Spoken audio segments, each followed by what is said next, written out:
আসসালামু আলাইকুম এভরিওয়ান। আজকে আমরা সলভ করার ট্রাই করব এই ম্যাথটা, যেটা বুয়েট 24-25 ভর্তি পরীক্ষায় এসেছে। অ্যাকচুয়ালি আমাদের পুরোপুরি ম্যাথটার কোশ্চেনটা মনে নেই, বাট এরকম টাইপের একটা কোশ্চেন ছিল। ডাটাগুলো হয়তো সেম, খুব একটা চেঞ্জ হওয়ার কথা না, বাট এরকম টাইপের একটা ম্যাথ এসেছিল। সো চলো এটা সলভ করা যাক। আচ্ছা, প্রথমে আমরা দেখতে পাচ্ছি কি এখানে 630 ন্যানোমিটার তরঙ্গ দৈর্ঘ্যে আপাতিত হওয়ার ফলে একটা নিবৃতি বিভবের মান দেওয়া আছে।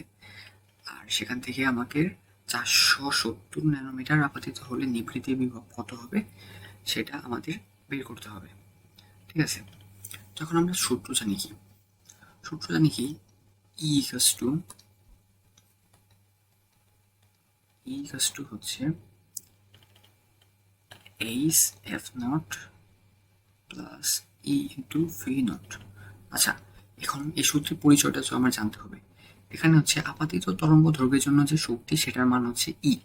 হ্যাঁ, এই ইকাস টু আমরা কিন্তু আবার লিখতে পারি কি h c by lambda equals to h into f nought. এই এফ নট কি? এই এফ নট হচ্ছে সূচন কম্পাঙ্ক, যেটা সূচন কম্পাঙ্ক সেটা, প্লাস ই ভি নট। এই ভি নটটা হচ্ছে আমার নিবৃত্তি বিভব, যেটার মান আমার দেওয়া আছে। তাহলে আমরা এখন যদি মান বসিয়ে দিই, তাহলে এইচ হচ্ছে প্ল্যাঙ্কের ধ্রুবক, সেটার মান হচ্ছে 6.626 into 10 inverse 34 into 3 into 10 to the power 8 by lambda. Lambda দেখো ফার্স্টে কত আসছিল, 630 nanometer. 630 into 10 inverse 9 equals to h into f naught plus e. E মানে কি? ইলেকট্রনের যে চার্জটা সেটা, 1.6 into 10 inverse 19 into v naught মানে নিবৃত্তি বিভব, যেটার মান আমার দেওয়া আছে সেটা হচ্ছে 0.54। ওকে, সো এখান থেকে আমরা এফ নটের মানটা বের করবো। ঠিক আছে, সো এটা যদি আমরা বের করি তাহলে আসবে হচ্ছে এটা আসছে হচ্ছে 3.45 into 10 to the power 14 hertz. So এটা আমরা কি পেলাম? এটা হচ্ছে আমার কি সূচন কম্পাঙ্ক, যেটা এটা পেয়ে গেলাম।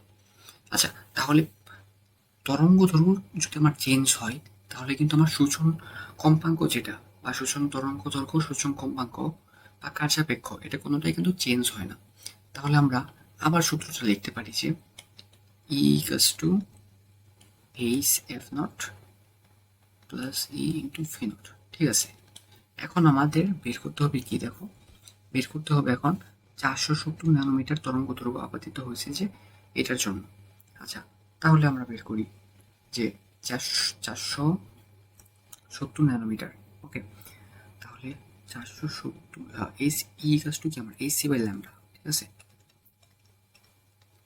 অর্থাৎ 6.626 ইন্টু 10 ইনভার্স 34 ইন্টু সি হচ্ছে 3 ইন্টু 10 টু দি পাওয়ার 8। আমরা এখন আমাদের কত? 470 ইকুয়ালস টু এইচ। এইচ এর মান আমরা জানি এফ নট। এখন এফ নট কিন্তু আমরা আগেই পাইছি এটা, তাহলে 3.45 into 10 to the power 14 plus e এর মান কত? 1.6 into 10 inverse 19 into v naught. আচ্ছা, এটা আমরা ভি নট প্রাইম দিয়ে দিলাম। ওকে, এখন ভি নট যে প্রাইম পাইছি, এটা কিন্তু আমাদের নতুন নিবৃত্তি বিভব।